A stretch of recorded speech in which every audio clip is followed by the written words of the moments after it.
Yangi uy chunki bu shahar eng sentrida. Nima yangi uy oldingiz? 2 etajli uyda yashardingiz. Moskovskida. U ham adashmasam minimum 500 ming dollardan qimmat edi. Da. 2 etajli kvartiramiz bor edi. Endi bizda bilasiz, farzandim bor. Bizda 3 ta nyanya farzandimda. 3 ta. Проживание bilan birgalikda biz bilan yashashadi. Albatta, 2 ta domrabotnitsa bor, поварimiz bor. 2 ta yana Davron bilan Bekzod degan ukalarim bor.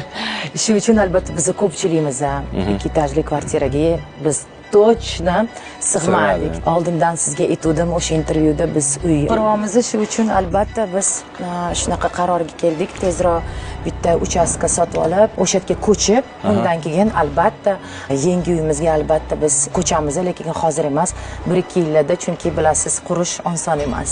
Yangi hovli qurilganicha yana bitta yangi hovli sotib olishda 1,5 ming dollar shahar sentrida aylanib chiqamiz. Necha sotuv bu? Oy, bu yerda где-то, наверное, 8-9 bilmayman. Manimcha shunaqa. 8-9 sotuv, 700 kvadratcha dedingiz, где-то ichkarida. Ну, где-то так, balkim kamroq bilmayman.